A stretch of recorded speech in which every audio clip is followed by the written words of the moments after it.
Welcome to Buckle Up Podcast Universe with Brandon Rush. Welcome, Buckle Up Podcast Universe with Brandon Rush and Mama Rush. Welcome to the Buckle Up Podcast Universe with Brandon Rush and Mama Rush. We actually have 8.1 million. It might even be, I think 8.1 million is what I checked last night when I saw 8.1 million listeners and viewers in 18 countries. Today, we have a very special guest on, Miss Jamie Nichols, who was one of my professors at the American Academy of Dramatic Arts. She was my movement teacher, and she also helped me to be able to find my confidence and just be confident in who I am in any situation that I walk into. One of the things she always said to me was, Brandon, any room that you walk into, make sure that you command attention, that you have a presence, that you stand out, because you're one of my students. Any audition room, not just audition room, but any room that you walk into in your lifetime, you make sure that you command attention. And that's something that I always have done. I wasn't always comfortable in my skin. In fact, I was insecure. And Miss Nichols is a person who helped me find my inner courage to be able to handle any situation, which is why now I'm able to talk to, whether it's 5, 10 people, or whether it's thousands. I am just as comfortable can be. And especially in my movie business, where I'm always performing, and at least 30 to 60 people are behind that camera whenever I'm filming my scenes. And you would never know that because we make it look so professional. And so I'm glad to have her on here today. She means a lot to me. She always has. I remember one specific situation in the class, I had to do like a musical piece, and I walked into first I was nervous to sing because singing is not my strong suit, and the whole entire school was there to watch. So I went and I took my clothes off down to my boxers and on the outside, and I walked in because the scenario was that I just was leaving my girl's place that I didn't realize I liked, because the song is about liking this person. And so I ended up putting my clothes back on in front of the class. I ended up singing this whole entire song, knocking it out of the park. But I remember seeing before that I was nervous. Miss Nichols was in the back of the room, and she could see how nervous I was. And she just kind of did, just to calm down, breathe, and relax. And I went and I ended up knocking out of the park. And Swedish actress Dilan Kutan gave me the biggest hug after I finished. And it was just an amazing moment. So with that being said, we're about to have Jamie Nichols on right now to the Buckle Up Podcast Universe. Okay,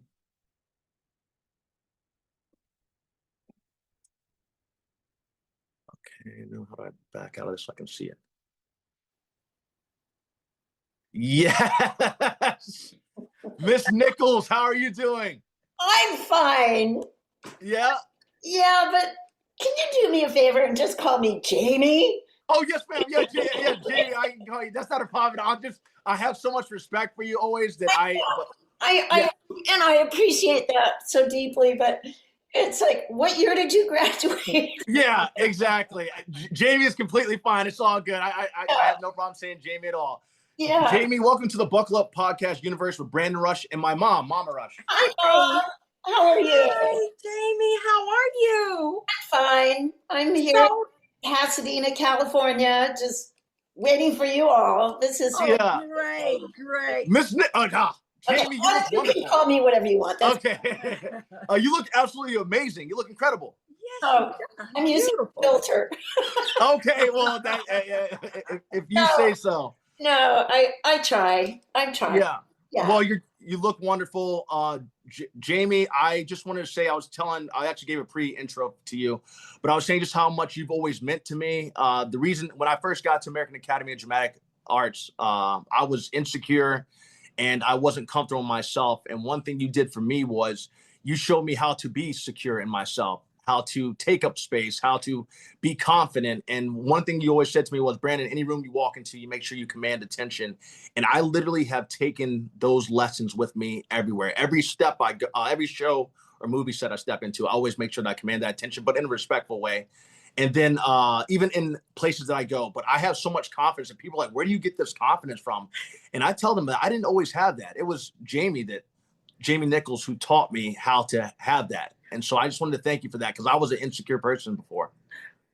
And Miss Nichols, I want to say, and we're going to let you talk and tell your journey, of course, but reason he's saying Miss Nichols instead of Jamie, he was raised by a Southern mother. I'm I from South understand. Carolina. My mother was from Kentucky. Yes, Okay. I totally exactly. get it. All my Right. relatives are in Lexington, so But I over appreciate that, and I adore that respect. I do. I really appreciate that.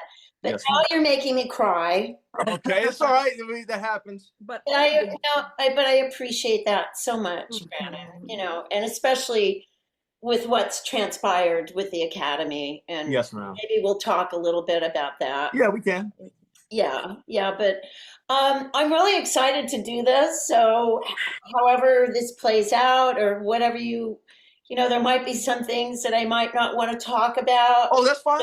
because right now I feel extremely fragile and Yes, ma'am. emotional because of 33 years just evaporated. Yes, ma'am. You know, so but this really means a lot to me. Yeah, it means a lot to you. It means a lot to me being here. When I came up with this, one of the things with the Buckle Up Podcast universe is that I wanted to bring all the people that meant so much to me on here, and you're one of those people that impacted my life. And I think my mom was saying something. I just make But sure. what I wanted to tell you, Jamie, is that over the years, I always first think that teachers impact a child's life because my parents were both teachers, and I would think about Brandon all the time being out there without his parents in California after graduating from the University of South Carolina.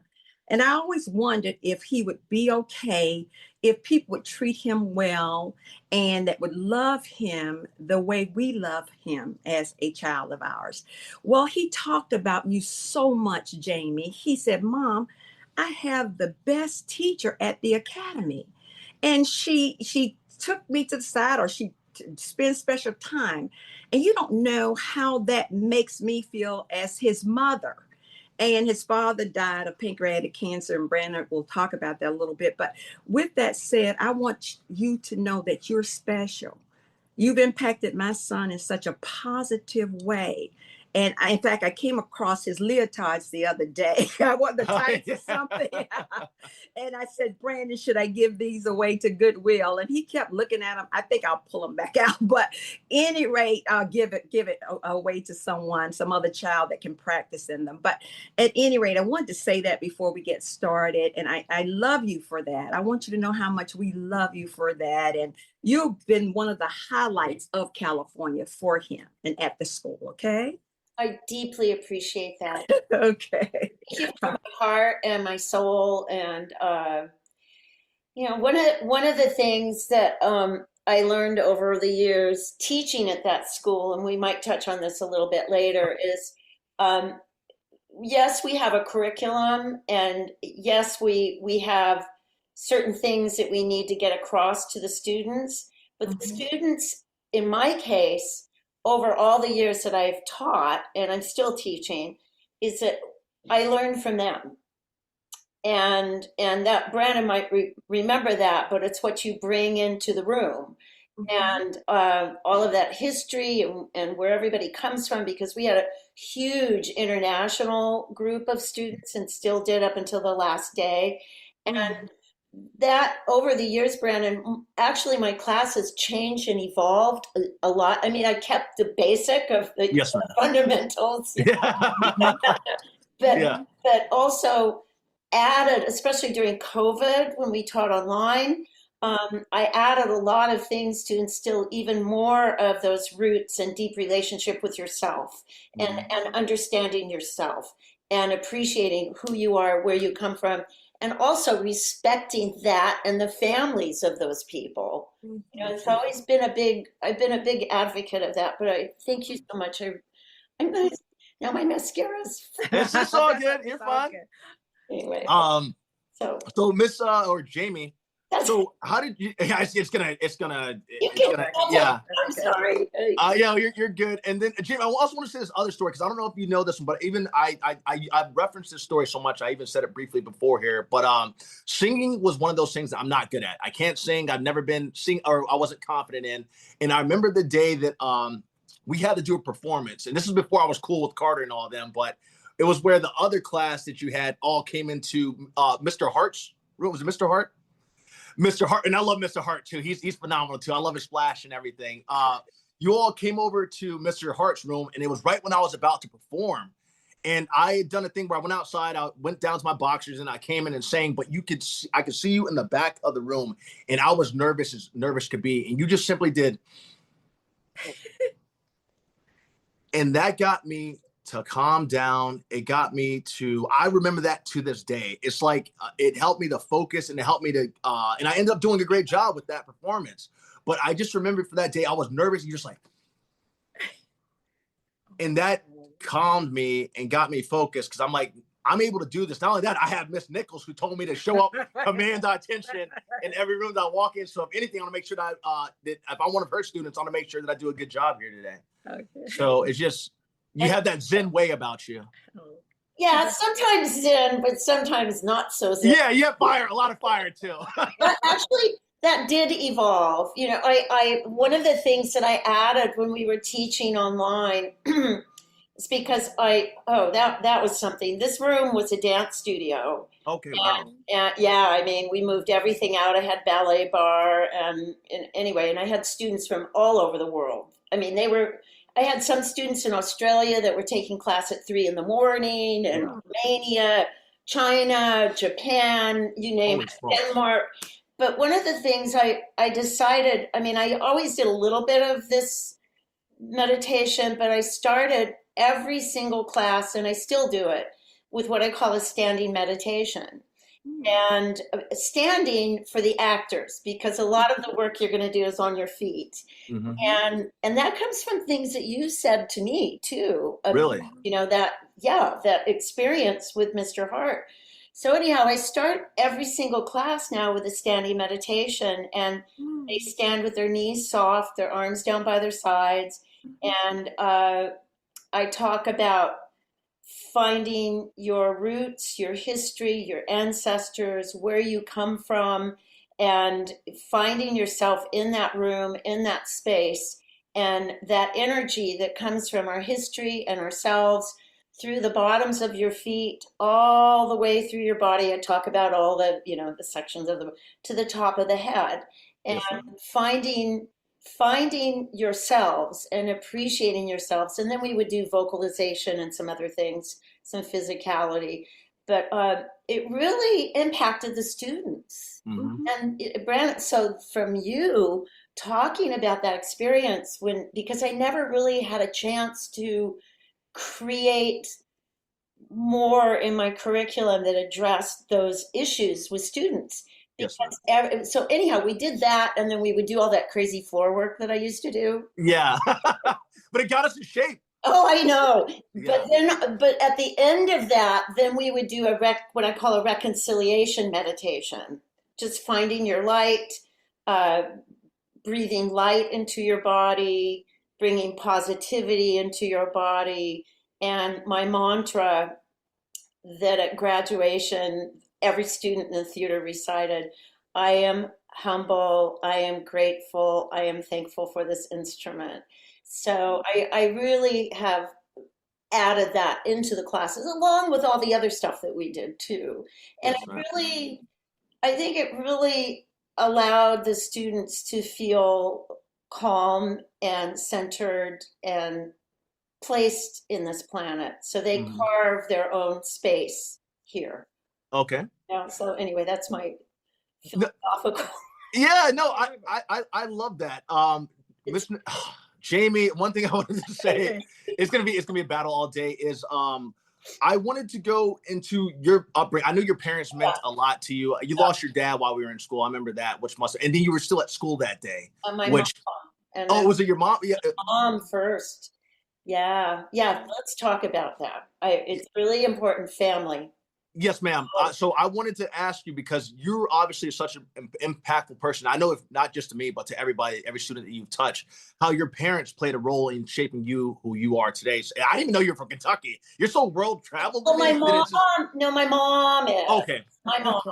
No, my dad's family was in California from early 1900. My grandfather actually founded the educational system in Glendale, California. Yeah, really? Your grandfather? When I tell you the story, you're looking at me and going, how old are you? Oh, no. Go into it, Miss Nichols. That's what we're here for. Yeah, no, my mom, my grandparents were from Michigan. Okay.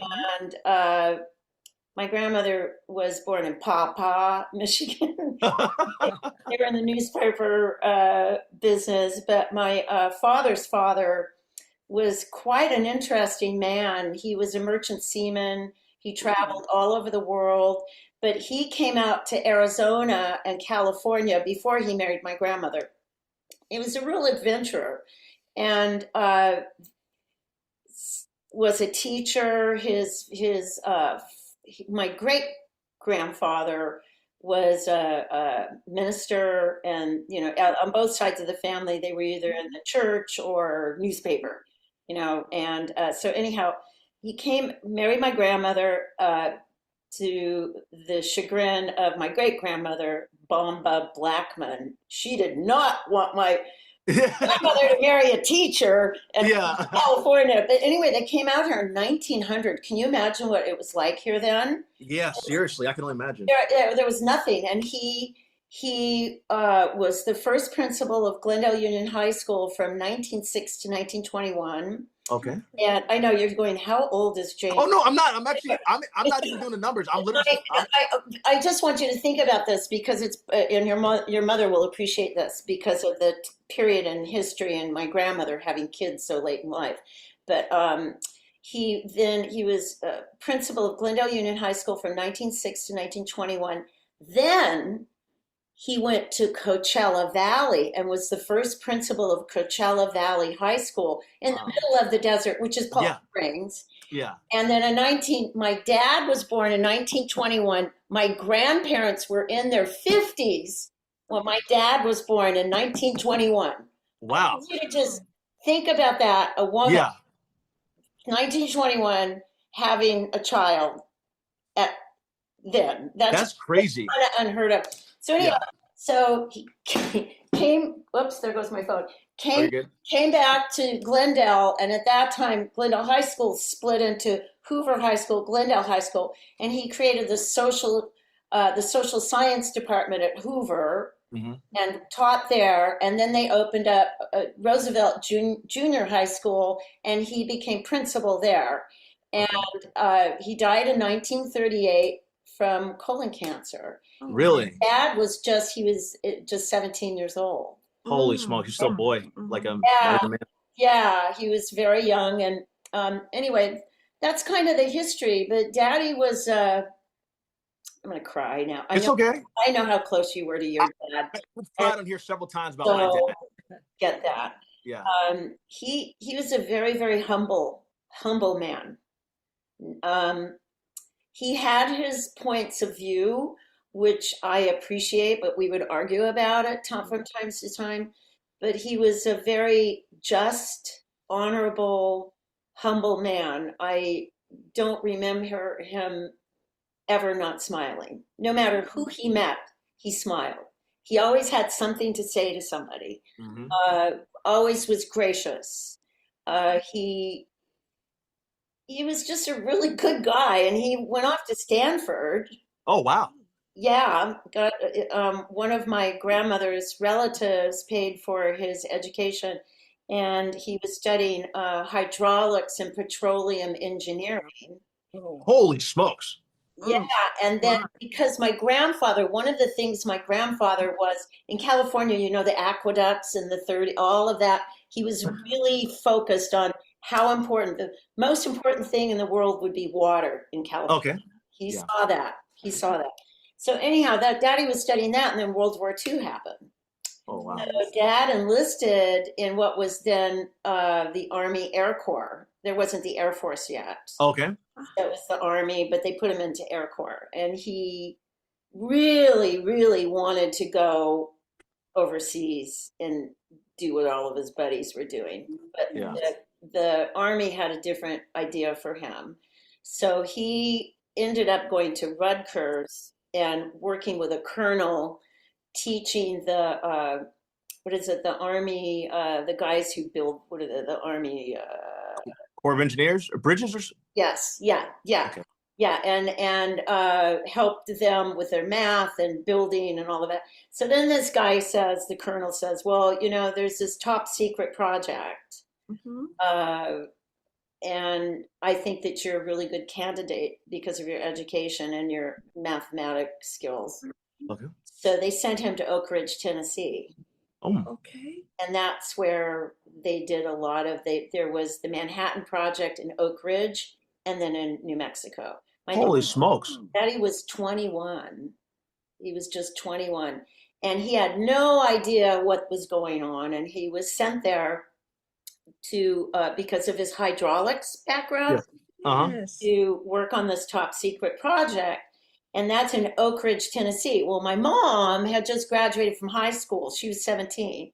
And her daddy, and they were in Lexington, Kentucky, her dad was a construction guy. And my Okay. grandmother, my mom, and her baby sister all packed up, and my mother's best friend, Betty, all packed up and moved to Oak Ridge because they Okay. get jobs. Yeah. Because my mother's sister and two brothers were my aunt was one of the very first waves. Oh. I don't know. I'm not sure exactly. I don't know exactly what that is, Miss Jamie. If you wouldn't mind telling me. My uncle was in the Navy in South Pacific, and my other uncle was in Europe. Okay. There fighting. So anyhow, my mom, so they all went to Oak Ridge, and Daddy was there working, and my mother was told the story like this. Betty and my mom and some other girls were in a car, and it was raining really, really hard. And they saw this two really cute GIs hitchhiking. And in those days during World War II, you would never leave anybody. So they picked them up, and it was my dad and his best friend Jim Geopoulos. Anyhow, long story short, they met. My dad invited my mother to a dance. They had dances on these tennis courts. They fell in love, and they got married. Okay, awesome. All over dance, and my mom actually worked there as well. She was one of the Atomic Girls. Wow. She looked at dials and took notes, and she was 17. So then they came to California. And then we all happened. So that's a long time ago. I have an older sister. But anyway, that's the history with my dad and my mom. Wait, Miss Nichols, Jamie, can I ask you a question? Wait, so did your dad work in the Manhattan Project? Was that what you're saying? Or he? Yeah. Holy smokes. He was in Special Forces. I have his badges, and he was a sergeant. I have his badges and his pins, and they had no idea what they had worked on. Yeah. Because it was top secret, and Dad used it to say, I remember being on the bus once, and this guy was just talking too much, and the next day we didn't see him. Oh yeah. I don't know exactly what that meant. Yeah. But my dad, just long and short of it, both of my parents were true patriots. So they're really, really patriotic, somewhat conservative. Which I'm not. We won't get into that. But anyhow, but Daddy, to the day he passed away, when we could still talk, he was very, very adamantly opposed to nuclear weapons. Adamantly opposed. He didn't even think that they should use nuclear power for, he just his feeling. Yeah. Yes. And they did what they had to do, and nobody really knew because nobody had ever seen anything like this. Yeah. So that's just a little bit about who he was. And anyway, what I learned from him, a lot of what you would see from me came from my mom and my dad. Yes, ma'am. My mom was very independent, very creative, was a ferocious reader. She just read. Because she didn't get to go to college because she married my dad. She was like 18. Yes, ma'am. And then moved to California away from her big family in Kentucky. And she just read incessantly and educated herself. And long story short, she somehow worked through her creativity and little jobs she had, ended up being a buyer in the fashion industry for stores all over the United States. Okay. In downtown LA for many, many years as a buyer, a resident buyer. and just had style and flair. And she had been a dancer when she was a little. Okay. Oh, So okay. when I was growing up, she would go across town because we were in Glendale, Pasadena area. She would Hmm. do classes in Beverly Hills, and I was just like a little itty bitty, and would go with her to class and watch her dance. And she put both my sister and I into ballet when we were like 4. Okay. Oh, that's Anyway, wonderful. that's them. That's Well, that's perfect because that's going to lead me into unless you have a question, Mom. I have No, more. now you're starting, right? Yeah, That's I'm enjoying this journey, Miss Nick, and now I see where you get your flair from too, because I've never come across a person that dressed like you, is like you. You're just one of a kind, and I see that it's probably your mom that you got that flair from. But where you sort of take me now is getting into. I love that because that's what we try to do. We have to get people's whole journeys. So your mom getting you involved with ballet, that starts your story because you have a pretty long history with dance, I believe. oh yeah. Let's go through it, Miss Nichols. Sort of my, I carved my own path. One thing I will tell you about my dad and it's related to what you're talking about, how I journeyed through all this. Yes. When I was turned 18, my dad sat me down and he said, "Look, your mom and I have done our absolute best job to make you a good person. We feel that we've given you good morals for your decision making." And he said, "Everything you do from here on out will be your decision. Yeah. I am not going to tell you what to do, but whatever your decision is, you need to go with that and you need to commit to it and follow through." And he said, "I will honor any decision you make." So this guy went to Stanford and after World War II came back here and finished his education at USC. Yeah.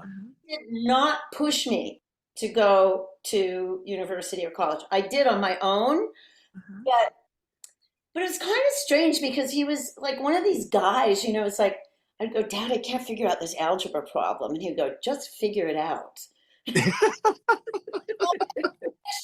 Yeah. I did. I had to. So whatever I didn't figure out, I didn't figure out. Yeah. Yeah.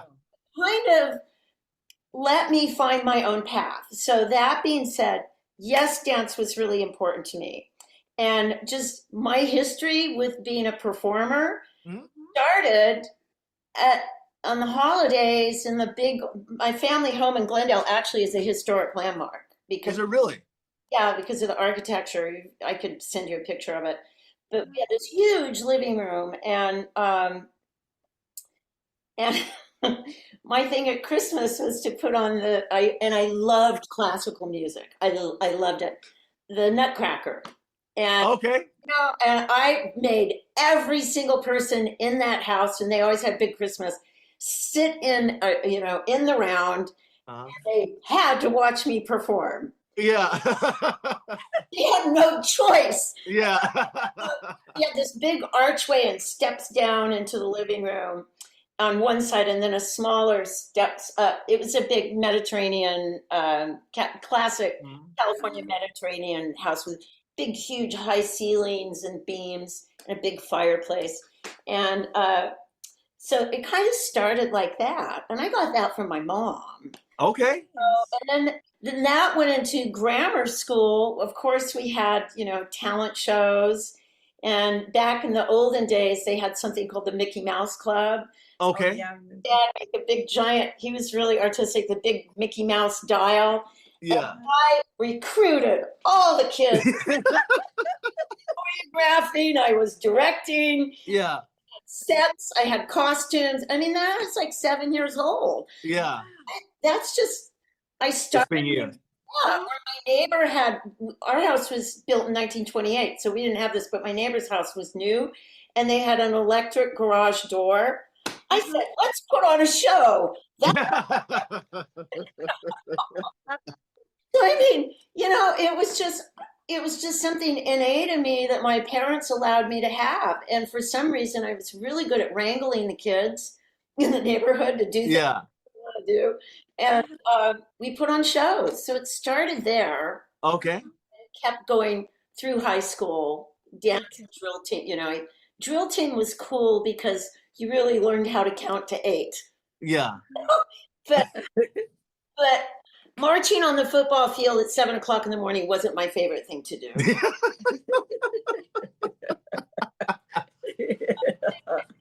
that anyway. So anyway, no, I pursued my dance, and in college, and I just found, and I don't mean to be disrespectful, Oh, but you're good. I found, with the exception of maybe 1 or 2 teachers, I found a lot of the people who were teaching dance in those days, it was just really sort of stale to me, boring.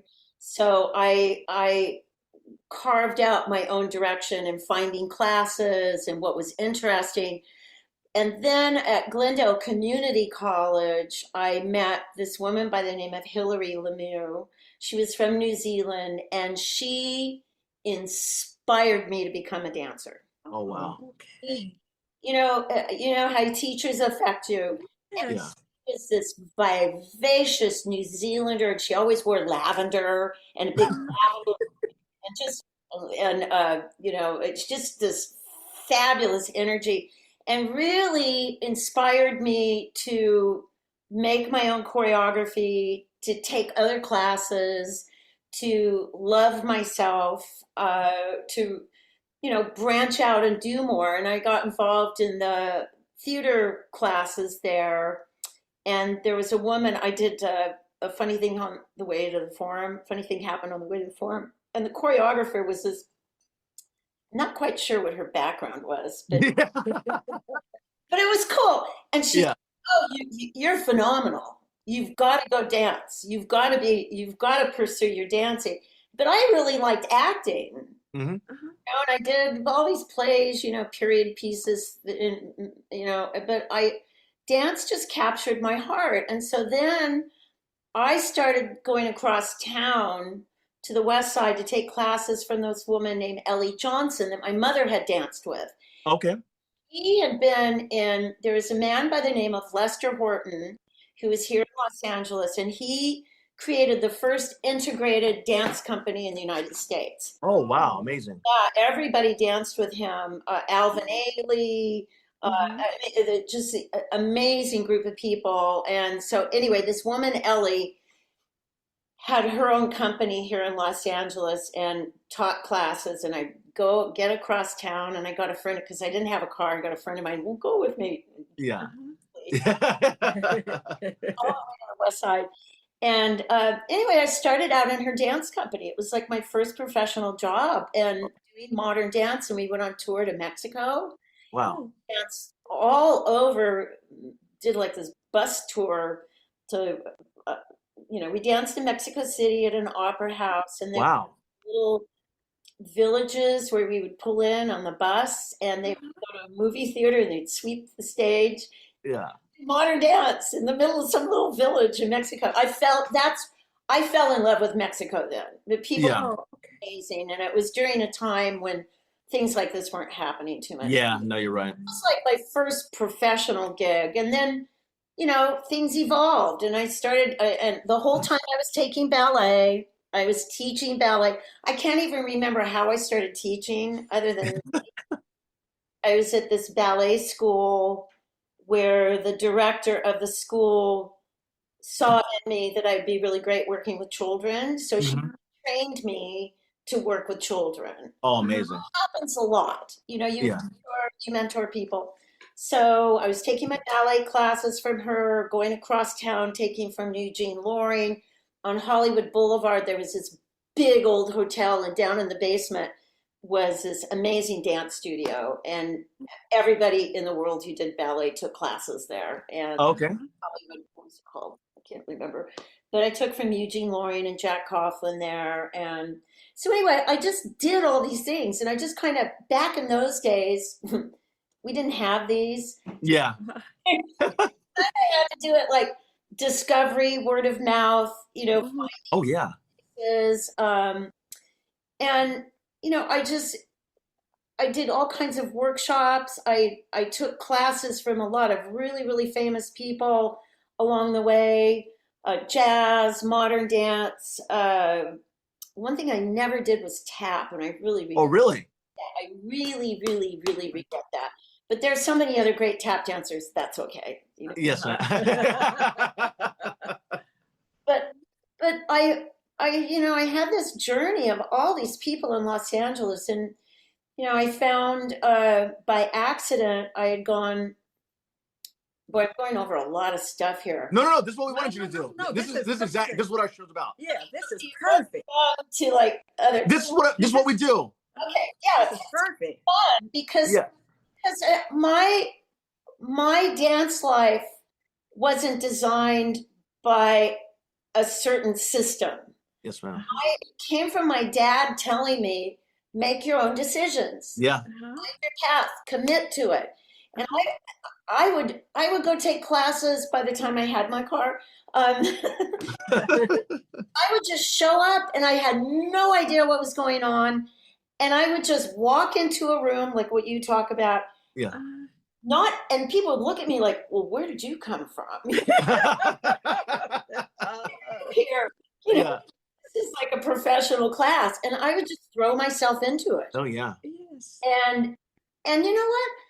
The teachers ended up appreciating that. And I met some really heavy duty people through that process. And one of those was I went to take a class. There used to be a studio called Moral Landis out on Cahuenga in the valley. Valley. And I thought I was going to go in and take class from somebody else. And there was this man in there, and there were like 40 people in the class, these dancers who were just like sweating and this small Puerto Rican man, he didn't have a shirt on, and he had a cigarette hanging out of his mouth. I wasn't even there. Yeah. Oh, the energy coming out of there. And I went in. Little did I know that it was an invitational only professional level class. Oh, wow. Here I am, I'm Jane. Yeah. And I just jump in, and it was, and I was, and people were like, again, like, who are you? Who are you? And I had no idea what they were doing, but I did my best, Yeah. and pretty well for not knowing. And I just remember at one point he went, stop! And everybody was like, they all backed up against the walls. It was just like a movie scene. Yeah. He looked at me and he goes, who are you? And I said, I'm Jamie. He said, where are you from? And I said, Pasadena. Yeah. What are you doing in here? And I said, I'm taking class. And he said, well, how do you feel? And I said, I'm trying really hard. I'm doing the best I can. And everybody was they were like stuck on the wall. And he looked at me and he said, my son's name is Jamie. Ooh. And I was like, oh, that's nice. And he said, just keep doing what you're doing. Oh, that was wonderful. Awesome. That man, he's notorious. He did a lot of bad things, but he Oh, no. my mentor for many, many years, Jaime Rogers. And Okay. he passed away last year. And he was in the original cast of West Side. Was that the guy that was on the mirror? That photo that you have above the movement room? That was Dana Landers. Oh, okay. I didn't know. That was what was the guy above the room? That was Dana Landers. He was Okay. an amazing teacher. But no, Jaime, he was a brutal man. But everything, I learned everything, what to do and what not to do. Yeah. Not to do is be cruel. Yeah. But his talent, and getting back to what we started with, having confidence in yourself. Yes, ma'am. Absolutely. See in people when they didn't have that confidence, and he would tear them apart. Yeah. And that happens in that business. This man had worked with every major star in the business. He created all of those commercials back in the 80s with, the Dr. Pepper and McDonald's and this and that. But he would just rip people apart if they were vulnerable, which I don't agree with. Mhm. Also, he couldn't do that to me. Yeah. He couldn't. Yeah, you're right. Because you had that confidence already. Look at somebody and I'd think, there, it's, something bad's going to happen here. And it's true. I saw I would say. Yeah. make people go stand in the corner, Oh, wow. professional people. Oh no. But anyhow, what I got from him was a lot. And I ended up assisting him when he would cast commercials. And we did a whole Okay. like McDonald's and this is in the olden days. You weren't even born yet. McDonald's, Crystal Light, your mom might remember some of them. That I'm a pepper, he's a pepper, the McDonald's and I learned a lot too from being there casting, watching how casting was done Mhm. and how unfair it can be back in those days. Things Yes, ma'am. changed a lot, but one of my jobs was to be a really positive front person for him because he had this extreme reputation. And so I would be the first person that people would see. I would teach them because it was for commercials. Some of them were dancers, but it really allowed me to have that opportunity to help people feel comfortable, Mhm. not be fearful of going in there and in front of him and the Yeah. director and the person, what do you call them? Casting assistant, maybe, or an associate. And the people who would own the products, whatever they are. But Oh, yeah. the Client sometimes.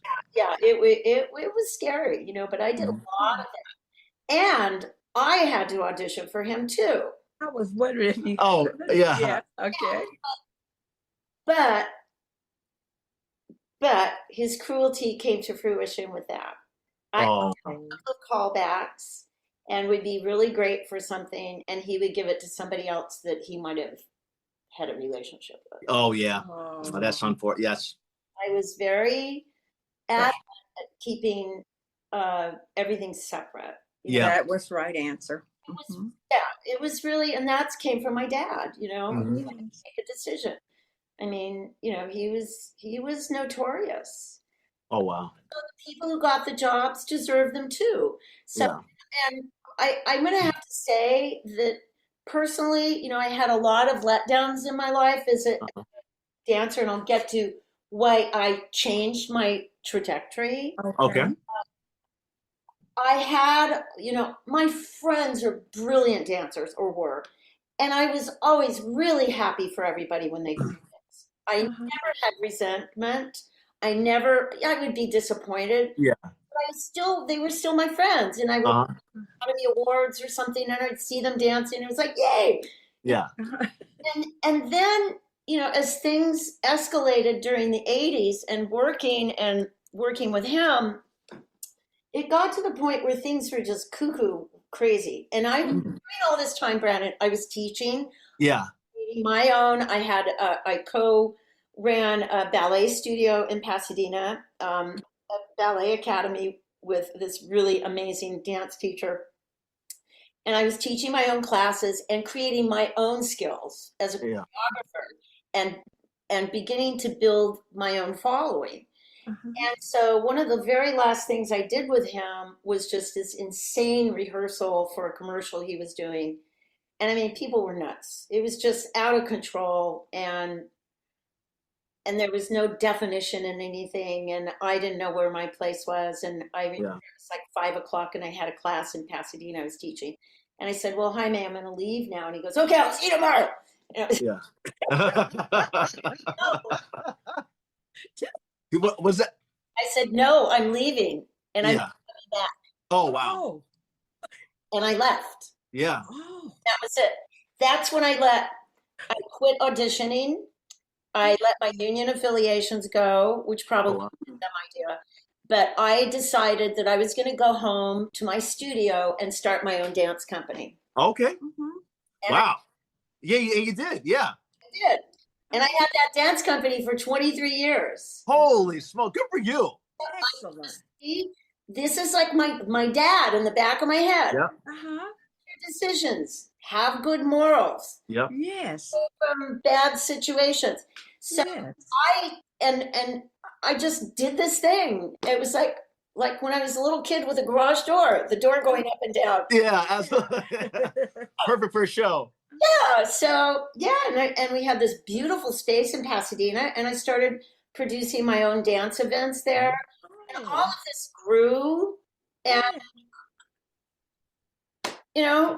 then I did that for 23 years. The very last performance I ever did, and this was during the time my mom, this is what you might appreciate, Mom, is that my mom had Alzheimer's and things were getting really, really bad. Yes. So in uh, 2006, it was not good. And at that time, I was producing the LA Dance Invitational.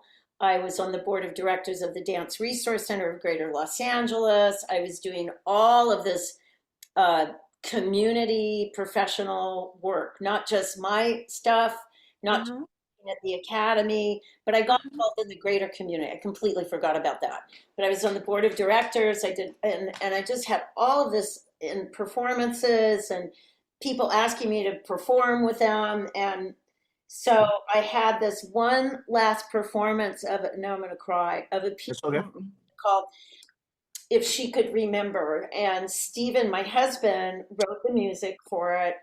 And it was part of a dance festival at the Alex Theater in Glendale, which is a very large 1,400 seat house. Oh, wow. I produced my own shows at for 10 years, but that's later. And I did this piece, and basically I was sitting in a chair for the entire dance, and then all this other stuff was going around, and Steven's in the orchestra pit.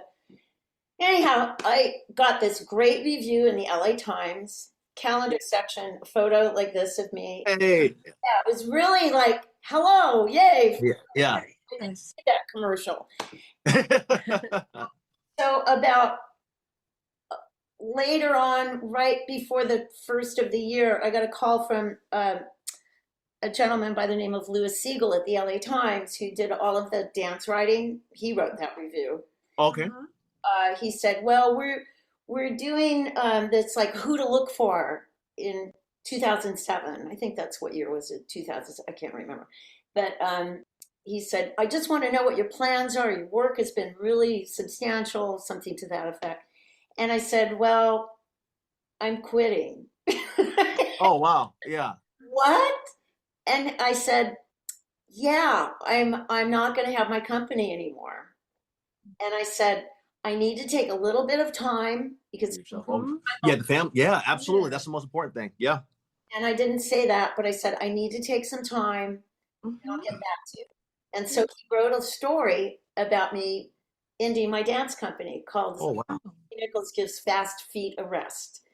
And that I moved on to my next thing, and that was producing other people's work. Okay. I started my own dance festival. It took me about a year to get to think of this. And I don't know how I did it, but I for 10 years, I would produce 8 to 9 professional dance companies at the Alex Theater and sell out the house, a 1,400 seat house. I had no board of directors. I had no assistants. I did all of the fundraising, marketing, curating. I had my but for 10 years, I raised the money myself. I was in shock.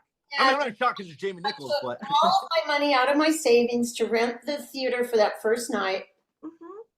And I had the best tech crew in the world, the best lighting designer in the world, Eileen Cooley, who is an icon in theatrical lighting for dance companies in Los Angeles. And we would, you'll appreciate this. I would have either 8 to 9 companies, and I could only rent the theater for one night because it's prohibitively expensive. Yeah. And we would load in on Saturday morning, do a tech run through, a dress run through, and then do the show. 8 to 9 companies. And the way we Oh, got that done is Eileen, we were like we were this mean, clean machine. No, yeah. people watch work. She would have an idea. She would get the things formulated. Everybody was professional. We'd get there, we'd run through, and that's a lot of work. Mhm. And we had the crew at the Alex was great. I worked closely with the box office. These are all, I taught myself all of these things. I Yeah. did any of this in school. How do you work with a box office? How do you work with a theater manager? How do you work with your tech crew? How do you write contracts? I wrote all my own contracts. Wow. Yeah. Good gosh, man. Good for you. With Yeah. no lawyer? All self-taught. Yeah. Oh. That's beyond impressive. I Mhm. wanted to do this, and it was Yeah. that thing going back to daddy. Yeah. Yes. You gotta commit to what you're doing and do it the right way and be good to people. It's like, okay, Dad, I'm doing it. So Yeah. my mom, unfortunately, my mother never got to see Oh, those shows. She did see me perform my very last time in that piece. good. Oh, okay. Good. Had Alzheimer's, and she was still ambulatory then. But I'm gonna cry now. But That's okay. I'm never gonna forget it. She said that was about me, wasn't it? Oh man, isn't that's that that's wonderful? beautiful. Oh. That's true. That's got me choked up, Miss And I said, Jamie. and she said, yeah, I feel stuck like that. Oh, wow. I lost her in 2009. Yeah. Oh, I'm so sorry, Miss Nichols. Daddy came to as many of those shows as he could. He was no longer ambulatory. But the Alex Theater, those people, it's changed, it's been sold.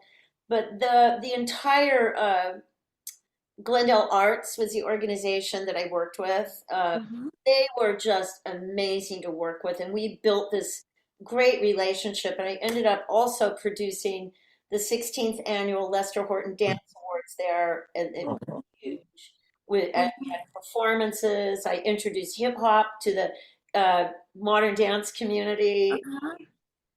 So we did that, and then I produced Ray Bradbury's Frost and Fire with the Bethune Dance Theater there, and I just, and people started asking me to produce their shows.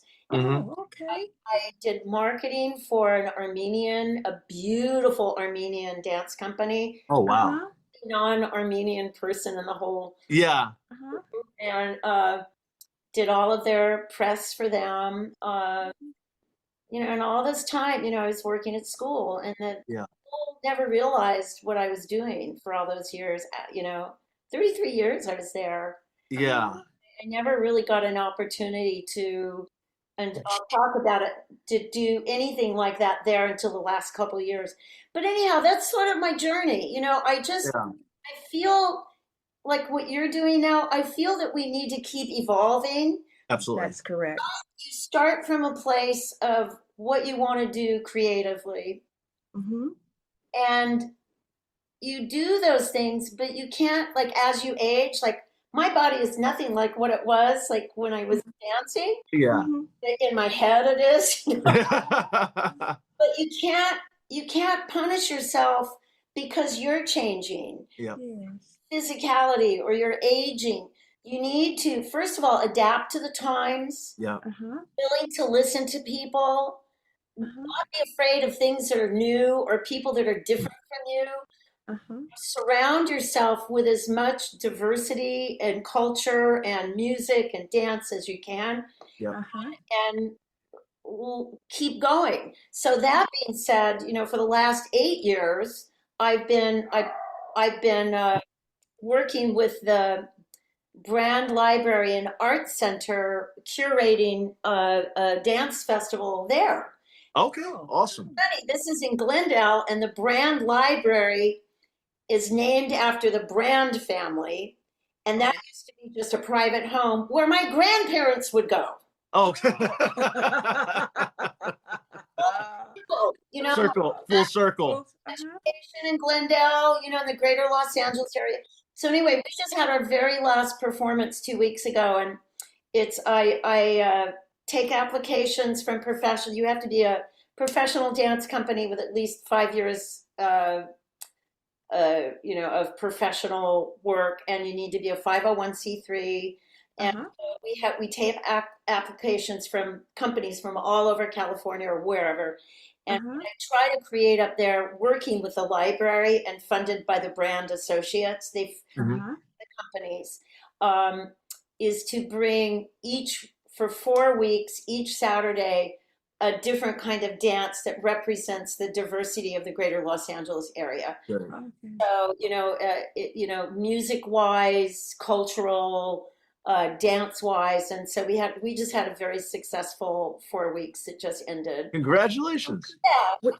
Good Mhm. news. I closed the whole show with a hip hop breakdance company. Okay. Now let's bring it to the library. But so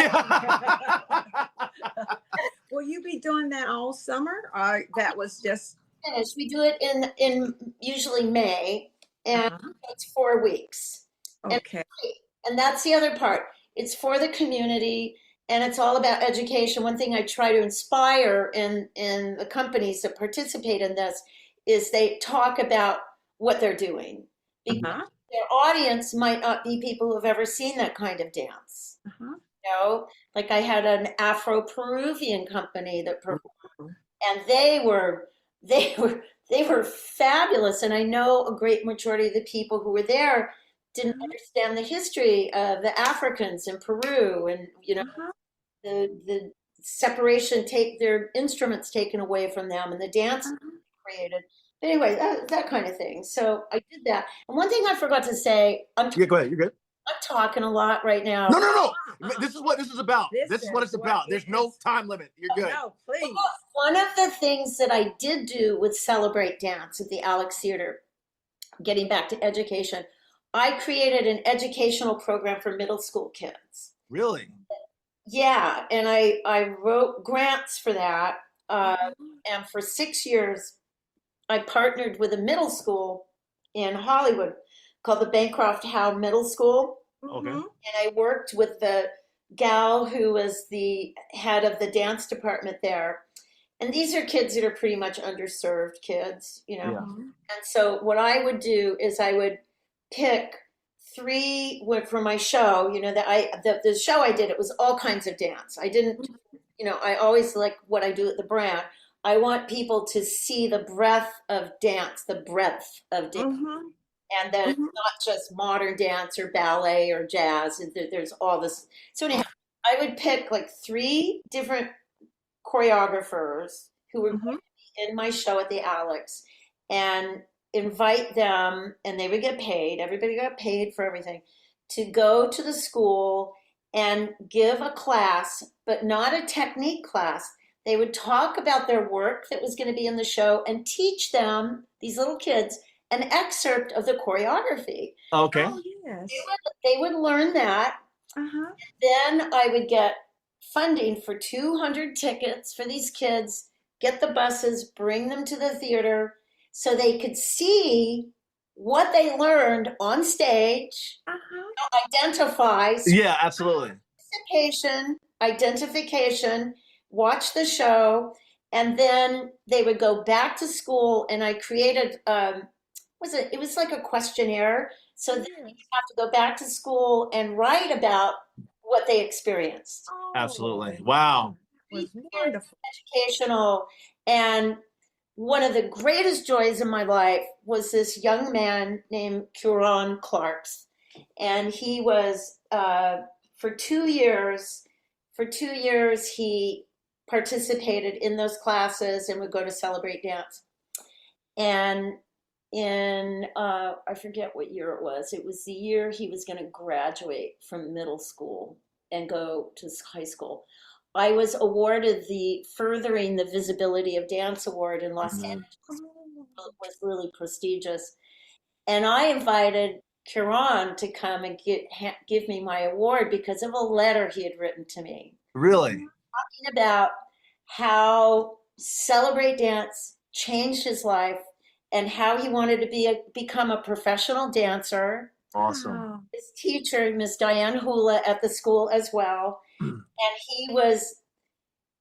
he was graduating, and he had been accepted at LACHSA, which is the Los Angeles School of, the Performing Arts High School. Yes, ma'am. Uh-huh. And he was accepted, and he was just gonna, I had him come and present my award. That's awesome. Now, that young man is teaching at LACHSA. He's he's head of the department, Holy smokes. and he performed Wonderful. with a dance company at the Brand last year. Oh, hey, there you go. That's something. Since he was a little kid, and I saw this very tall man, and he looked at me and he goes, "Hi, Jamie," and I said, "Oh my God!" And it was Kiran, and he Yeah. has a remarkable career now. But That's that's what, if you get 1 or 2 or 5 or 10 kids, I don't care, that are inspired to follow their dreams, and he did just that, and he Yeah. opened the support of his mom. Yeah. Wow. The impact a teacher Yeah. makes. The impact a teacher makes.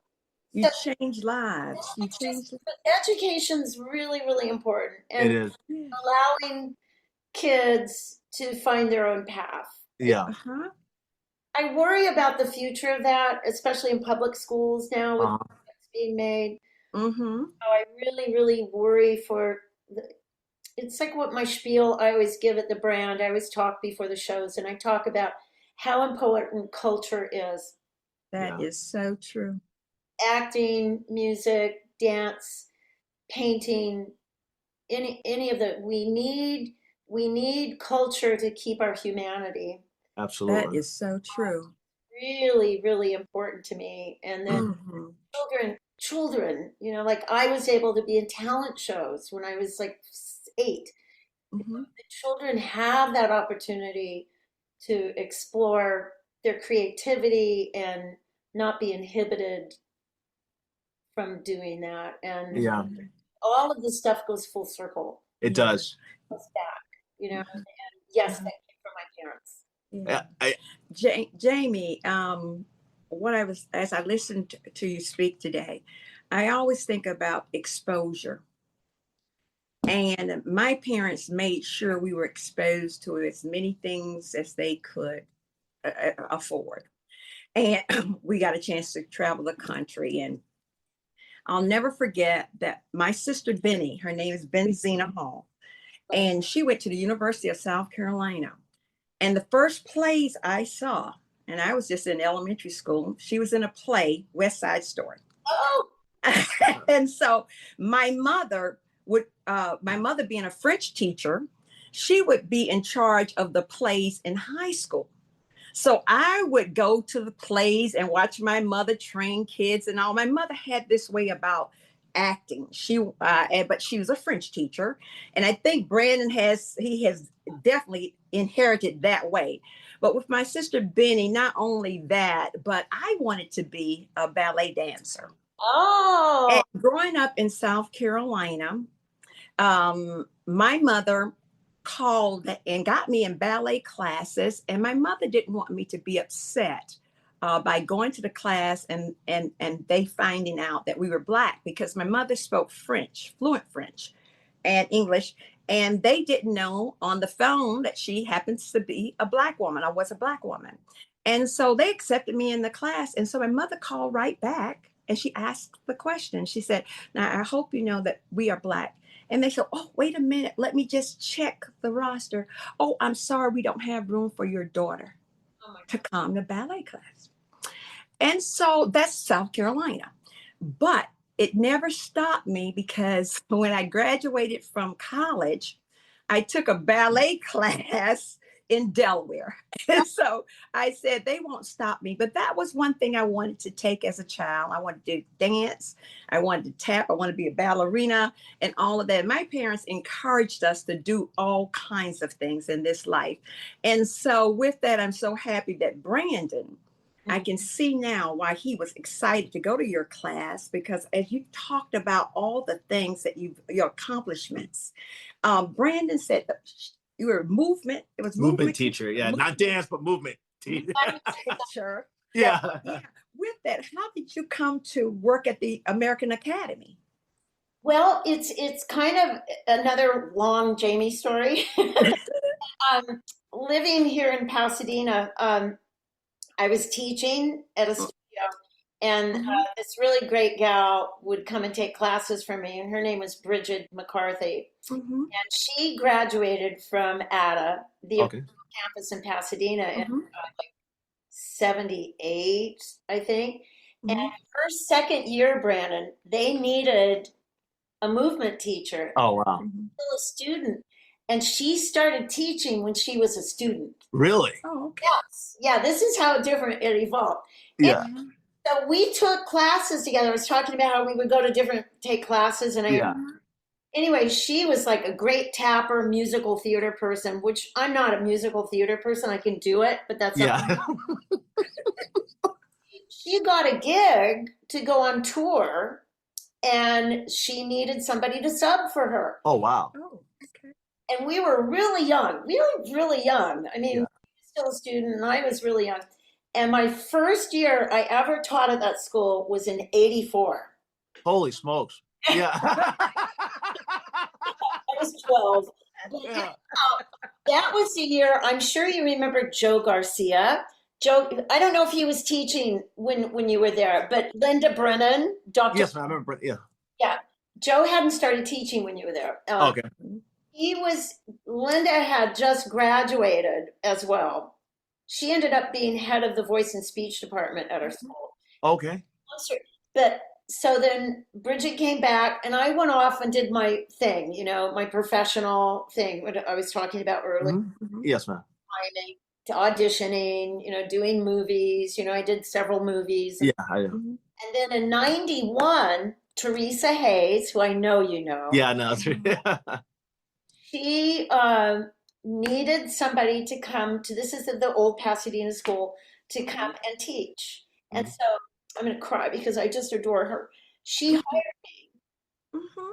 Oh, wow. And Dana Landers, the photo that was up on the wall, Yeah. had been there. He had passed away. And Okay. Terry took over as head of the department, movement. Gotcha. He hired me with total trust, and Mark Knowles was there, Macarena Grandieras. I think Cheryl Baxter was teaching. But yeah, '91. I taught at every single location we ever had. Yeah. Oh, okay. Well, because we lost the lease there. So I've been there through the whole transition to where we ended up in Hollywood, where you Mhm. and Oh, okay. I never stopped working there. Yeah. Oh, okay. My very last day of teaching was April 2nd this year. Oh, wow. That was, yeah, okay. that's you. I'm telling you, that day getting in my car, Oh, Tough yeah. day. told all the kids, how I said, okay, second year, first year kids, look, we're not having class that day. Bring donuts. No, yeah. It's Nichols. You don't allow people to eat in the classroom. Yeah, you know. I don't care. We're going to Yeah. have a food party. So everybody brought food, and they got a hold of my music. They played every single song of dances that they had learned in the last 2 years. They were doing, because we had period dance. Yeah. The Galliard. I mean, everybody was dancing, and it was a beautiful thing. The kids brought flowers, and Oh, so anyway, that was my last day, and everybody had left because they were rehearsing for grad plays and exam plays. Uh-huh. They were kind of at the same time. Both. Exam plays, grad plays. And this one gal, Izzy, she's from Thailand. She showed up late, and she stood at the door with some carnations, pink carnations. oh. Miss Nichols, are you okay? And I said, no! Yeah. Oh, Miss Nichols. So she took a photo of me taking my last bow in the class. oh man. Yeah. Oh, And I thought I was going to die. Yeah. oh, All the way back to Pasadena, just sobbing. Mhm. oh. And I went back for the grad plays. I Yeah. 10 of them this year. I missed 2 because of situations I had. But the very last one was Tim Landfield's Rumor. Oh, I love Tim. Yeah. Oh, he's great. I love that man. Yeah, I do. Brilliant. Yeah. Because I've taught everybody, because I was teaching first year, second year, coaching. I knew every single kid that was graduating. They all had been my students. So their physical, it's a Neil Simon play. It's hilarious. So anyhow, we finished with that, and everybody was there. All the teachers. The theater was brand. I mean, there were people like sitting everywhere. Yeah. Tim, because it was the very last thing, because the school was going to shut down. Yeah. He brought out the work light and brought the house lights down and put the work light on the stage, and everybody just stayed in the theater silent. Yeah. Wow. Very last thing. And then we had graduation. Yeah. And then they took away our emails. They took away our teams. Brenda Beck hadn't even finished cleaning out her office, and they made her leave. Oh, wow. It just is very painful what happened. Yes, ma'am. As our community, like what your son experienced, and over all these years, is no training anywhere else is like what we offer. The teachers, most schools, their departments are separate, but we all interacted with each other. All worked with each other. I would work with the styles teacher to bring styles into my period dance class, or dialects, or the kids would be working on the Charleston, and they'd be doing scenes from the 1920s and the waltz and all that stuff we did, and jazz. Yeah. And oh boy, that was wild. I had doing wild stuff. I can't believe we did. No, you did it. But yeah, it was a really special community. So graduation, which was the last time we were all together, was really, really tough. But one thing that I really fought for the last 2 years of that school, because I became head of department, finally, was to add a dance festival, because there were always these really talented kids who could choreograph. So I created the dance festival, and they had to fill out an application. I used the same application that I used for the Brand Library dance. Oh, yeah. This isn't my educational thing. Yeah. Learn how to represent yourself on paper. They had to cast their pieces. They had to come up with lighting design, costume design. Oh, wow. Cast it, write an artist statement, what is your piece about? And I didn't touch any of their choreography. I didn't even go to rehearsal. Yeah. We would have 14 pieces of choreography, and we would tech that show in an hour and a half. Holy smokes. Yeah. That's impressive. Yeah. Yeah. And so these kids, for 2 years, they were allowed to create their own choreography, tell their stories, and they were brilliant. Absolutely brilliant. So I got to do that. And then the very last thing I got to do that I drove Brenda nuts with, she ended up being the head of our school. And I insisted on, for the first time in 33 years, I've always wanted to give out an Outstanding Achievement in Movement and Dance Award. Oh, okay. And, nobody would listen to me. And so I just drove her nuts. I was like a mosquito. Yeah. Yeah. I'm just very insistent. And so anyhow, I had this student, she's from Spain, from Seville, and she came to school as a professional dancer. And I've had a lot of those, but she was so special because of her generosity, her humanity. She would help her classmates. She would be in everybody else's work, and she could have been the star, but she wouldn't be. Yeah, absolutely. Yeah. Just everything about her. I am humble. I am grateful. I am thankful for this instrument. So I demanded that I'm not going to have the faculty vote for it. I'm giving her this award. Absolutely. So at graduation, I had a young woman who actually is from Venezuela. She graduated in 23 and was given the Toma Award. Remember those awards? Yeah. And so I decided that she would help me give the award. And because so many of our students are Spanish speaking, we took the Martha Graham quote and we did half in Spanish, half in English. And then I talked about this person and why she was so important to the school for these 2 years. Oh, Absolutely. okay. No idea she was going to get that award. Yeah. Oh, wow. The minute I said Pilar, they were just like on their feet. Yeah. I felt really grateful to be able to do that for a student. So Absolutely. I think that was the last time. Absolutely. Wow. Mom, Yeah. go ahead, Mom. Jamie, you said you actually converted your area behind you into a studio when COVID was going on. Yeah. I taught Okay. for like 8 hours a day. Yeah.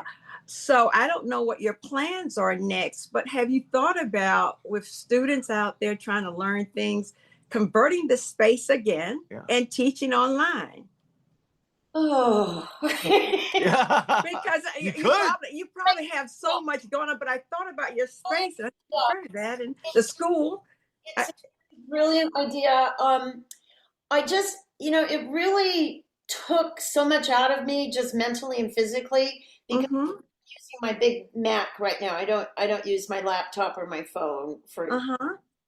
But I would have 12, 14, 16 people on my screen. Yes, it was really hard to do. You got it done.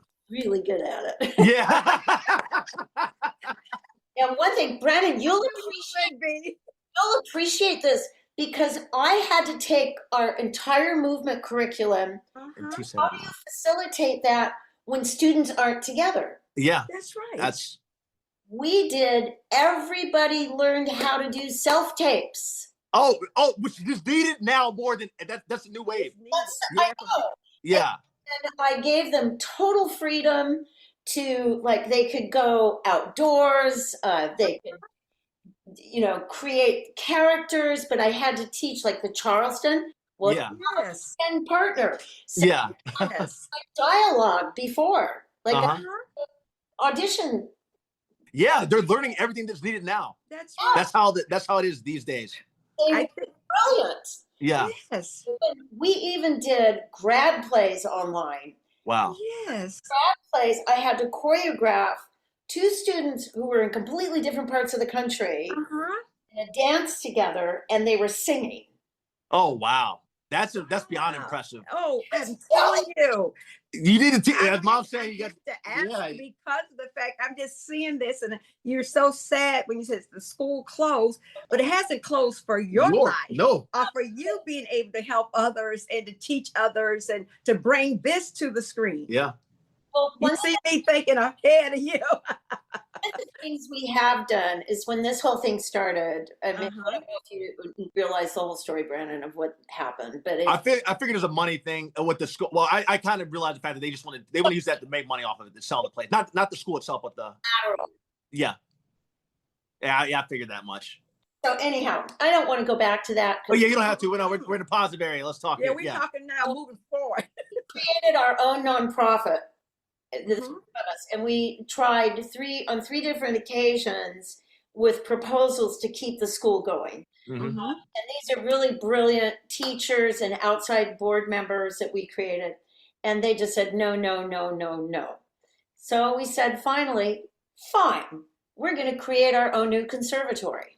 Oh, awesome.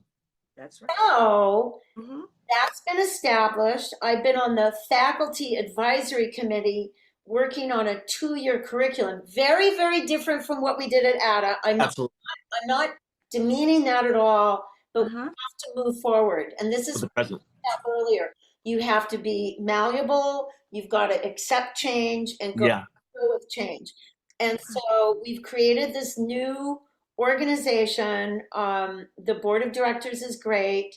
We are also going to partner with another established theater training program, accredited, and can have international students. Oh, perfect, perfect. All coming to fruition right now. Yeah. Oh, Good. great. Auditions for they call it Act 3, and this is for students who have graduated and had at least 3-4 years of training. And Mm-hmm. primarily, like what we were just talking about, self-tapes, how Mm-hmm. to prepare yourself for the professional life. Oh That's yeah, correct. that's the most important thing needed right now, to be Mm-hmm. honest. Mm-hmm. Oh, I know. And so, Yeah. and I'm not teaching that, but in the fall, we're going to have what we call intensives. So movement for the actor and dance for the actor. I'm going to be teaching, but there's a space. We have 2 different spaces where we're going to be, but this is Mhm. all evolving right In now. the work. Oh, I got Absolutely. you. Good. Yeah, we took something very negative, and I You still have have to. some alumni that come to classes with me, but Uh-huh. I appreciate that. That's actually a really good idea. Well, how do you get the word out, even with what you've already Like an with, email or something, you yeah, can how reach do you that, get Miss the word Nichols, out or that yeah. you're working on something right now and that word gets out? What I should do, You can send it to me. yeah, I'll send it to you. There's a website. And, Mm-hmm. okay. Too much sound. I'm loving this talent. Oh yeah, man, that's great. Oh, hold on 1 second. Okay. Oh, there you go. It's called, hold on. It's futureartistsofla.org. Okay. Futureartistsofla.org. And they're, okay, I'm looking at the wrong thing. Home. It's the future. Welcome to the future of performing arts education. Okay. It's called Los Angeles Community of Acting and Entertainment. Okay. Okay. Limiting ourselves. Okay. CAE, a groundbreaking program set to transform arts training by fusing cherished traditions with fresh, innovative styles. Hey, Oh, I like that. I do I too. do too. I love that. All for that, and that's what I've been doing as my last few years as head of the. Great. You're preparing people for the next level. Yeah, Please send that to Brandon. Yeah, send that to me, Miss Jamie, and that'd be great. So, and then Jamie, I want to say this too. There's 2 things I wanted to say. I'll actually try to make it as quick as possible. One is you did a great job. I can see now. I know that your parents and your grandparents did a phenomenal job in just the way they raised you, because those teachings that they raised you with, I can actually say that I'm a student of those too, because of what they taught you has passed down to me and has passed down to your other students that you've had. I wanted to say thank you on behalf of me, on behalf of all of us who were in the same class. It was me, it was Dylan Kutan from Sweden, it was Sam Meter from the United Kingdom, it was Haley from Scotland, and then Roberta Sparta from Italy. We have first class. We have all become very successful in the movie business. Okay. Each of us who are your students have all become and stuck with it, just like you stuck with it. Even though you're the one professor, you said the guy was smoking a cigarette, even though you weren't an invite only, you showed up and you showed out. yeah. And so us as your students, we have gone on. Yes, the business is extremely tough. We know that only 10% of the people have made it, but us 5 happen to be the 5% that not only have made it, but are continuing to work and push forward with that. So I wanted to thank you on that. I just want to say one quick story about commanding attention. There was there's just one office. I won't say the office. I don't want to get in trouble by him, but there's just one. Actually, okay, because they banned me for a year. That's not point. Anyway, there's just one casting office at the studio who I thought that they were always disrespectful to people whenever they came in. They were, when you walk into the room, it's 9 of them and they sit around and they have people coming in and out, in and out. So I had already started to establish my career back east. So I'd worked in Los Angeles 15 times. I worked in Atlanta, and I worked in New Orleans and Miami. I hadn't done New York yet, but I came back from doing a series recurring on a TV show called 24 Legacy with Keith Sutherland. So I'm driving to where the studio is located at. It was always it was always in the evening. Traffic would take me 2 hours to get there and 2 hours to get back. I had no AC. I was sweating. So I get to this audition, and I see they're having people go, like, I see people going in and out per usual. And I'm like, I've taken my time. I'm going to perform today. So when I walk in, one of the, it was a casting associate, says, hey, you can start whenever. Like that. So I say, actually, before we even begin, they're having a little pizza party there. They're all talking, mingling. You're like, hey, you can begin whatever. So I said, actually, before we even begin, I just want to let you guys know that I just got done filming 24 Legacy as a reoccurring agent Fox on 24 Legacy in Atlanta. Now we can begin. You could have heard a pin drop in there. They were shut. It was all like, it's my favorite story. So a lot of actors too, but they stopped talking at that point and were in shock that someone had talked to them, but I had gained my respect because they were being disrespectful. So in saying that, it took them, they'd never seen an actor talk to them. I know that for a fact, but they said, oh, wow, congratulations. Which they were shocked by it. And even though I got banned for a year from that office, yeah, even though I got banned for a year from the office, they ended up calling me in an additional 15 times. So altogether, I auditioned for that show 24 times. And they didn't realize that I'd actually booked their spinoff in New Orleans. So I ended up doing their spinoff in New Orleans of that show. But I felt so good about what I did. I'm so glad that I did that way. Because one, I am Jamie Nichols' student. Yeah. And she said you command attention, but also you don't be disrespectful to people. No, I did. No.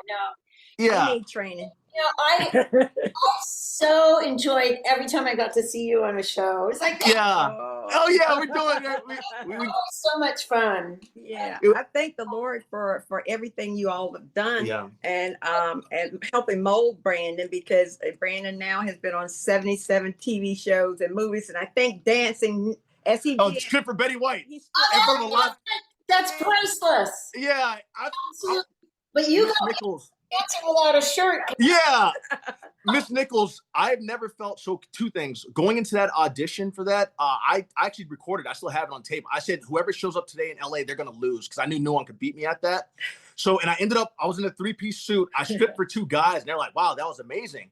So I was confident there. And then when I got there that day to that studio set, I've never been more confident in my life performing in front of a live audience than I was that day. And Betty White said that was the best day of work she ever had. Although I know she was probably lying.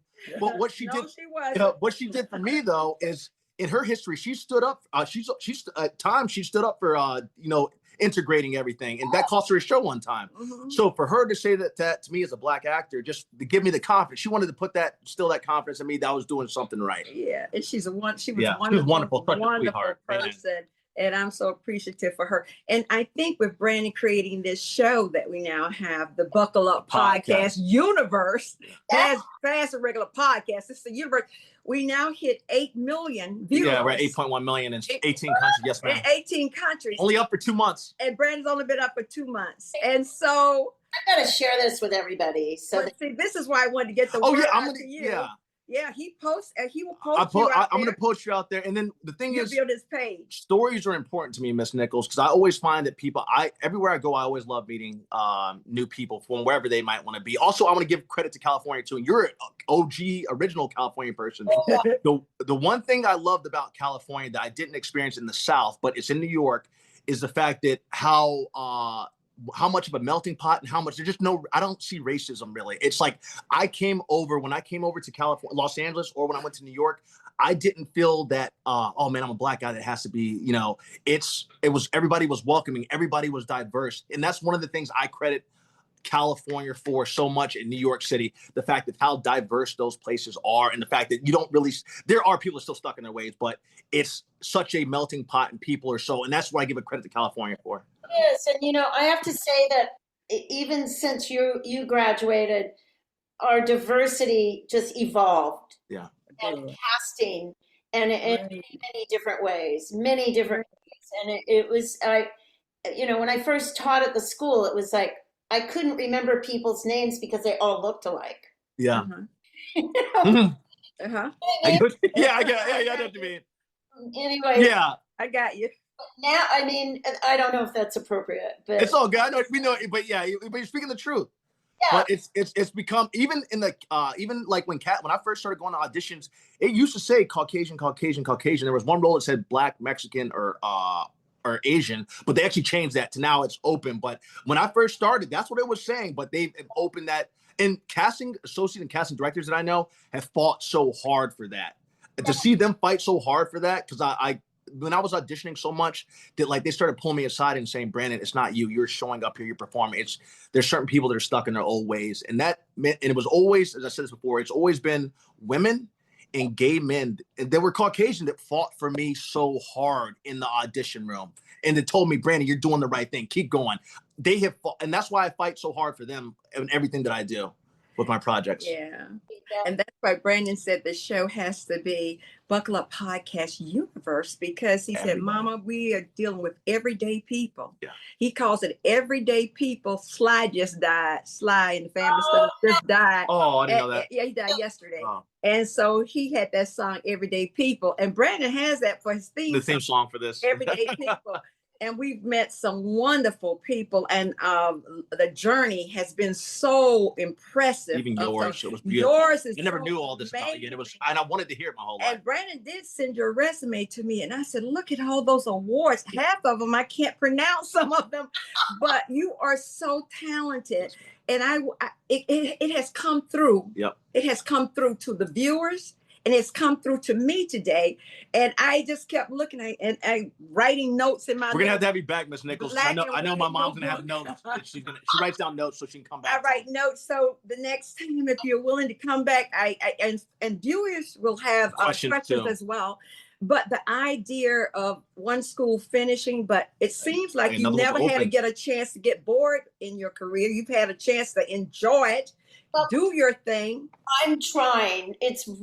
He knows me very well, but I have to tell you, I'm used to getting up at 5:30, having my tea, having my avocado toast, driving in traffic like a and being there all day and driving home. Yeah. Right now, not having that, I have to find projects. It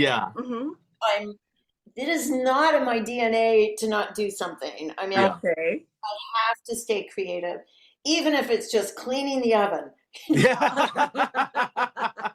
Do you have any children? Or? I think I heard a puppy back there. You have a little animal. Oh, I have a dog. Furry friend. Yeah, we have a furry friend part too. What's your dog's name? Charlotte. Charlotte. Charlotte. Oh, Charlotte. I like that name, Charlotte. We also had a Cora, but she passed away. Oh, sorry to hear that. I have a garden, and we're very, very fortunate. We have a really lovely. My house is 102 years old. It's Holy smokes! Old past it. Yeah, it's really old. Yeah. But anyhow, I have my garden, but I just miss that energy. Yeah. Oh yeah. Getting back to, we were talking about diversity. The one thing that I will really truly miss in my life from not having that school is every fall when the gates open and the classroom, all of those new faces from all over the country, all over the world, the spectrum of students and how they all come together, no matter where they come from, and sharing with each other, sometimes fighting, but it's always drama school. Yeah. Like what you were talking about, your classmates. Just I will miss that. I will miss that. It's just kept me young, and many of my friends who I love and adore, but it's like, you have no idea what I do on a daily basis. Yeah. This is my energy, my life, and so that's been tough. But I need also to learn how to take some of this time and rest. Yeah. You've earned it. Hard for me, though. Yeah. It's like, I better walk 3 miles today. Yeah. One final thing you said about the instrument. Yes. Of people, the 3 things. Can you go over those one more time? You said grateful, thankful, humble. Humble. I am humble. I am humble. I am grateful. I am thankful for this instrument. Okay. I had to write that down in my book. I love that. Oh, love that. It became sort of a mantra for all of my students over the last few years. And at graduation, when all of them in the theater said that at once. Oh, my. Yeah. I can imagine. Miss Nichols, I'm going to close it down. I'm going to say this. I saw how hard you fought. If they didn't see it, I knew it because I'm friends with you on Facebook. I saw how hard you were fighting for that school, and you were fighting for the students. Yeah. And I saw how hard you were fighting for the students. And I love the fact that even after all these years, you still keep up with all your students, all of them. I try. Yeah. Haley, I saw them at one of the fundraisers we had. Okay. Oh yeah, I was out of town that day. Yeah, I remember the one. I really wanted you to come. Yeah, I remember you invited me. I was out of town. I've been A lot of stuff at that school. Yeah, I appreciate. Honestly, I was traveling a lot and I was helping family out a lot. I understand. Yes, ma'am. But Miss Jamie Nichols, you have been wonderful today. Yes, you have. And Miss Jamie Nichols, is the photo that you want me to use? Is the one you dance? Is that the photo you want me to use for your profile for the podcast? I think it's cool, don't you? Oh yeah, I love it. I was just double checking. Yeah, it'll take me. I'll have it back to you by tomorrow for sure. What? The podcast. Oh, he put this back up. Oh yeah, he has. Oh yeah, sorry. Yeah, we have a podcast. The stuff I sent you before, like examples. Yeah, you'll have the YouTube and I'll have that to you by tomorrow. And then your voice comes on through Spotify. And we're on 20 podcast stations, so you can literally whenever I have it uploaded, I'll send you everything. You'll be able to listen to it. You'll be able to listen to it. You'll be able to watch it. You'll have on every platform now. Oh, you guys, thank you so much for this. Oh no, thank you. You've been absolutely wonderful. So much, Brad. It's really inspired me. Good. Your timing on this, beautiful timing. I great. so needed this. You just because of all of what's happening. We needed it too, Miss Nichols. I'm just glad I was able to get. As soon as I saw it, I was like, you should see me write like a crazy man. I'm like, I got to get Miss Nichols on here. Well, so anyway, we're going to get. Yeah, we're going to. When we finish talking with you and having this beautiful interview, we do something very special. Let's do it, Brandon. Yeah.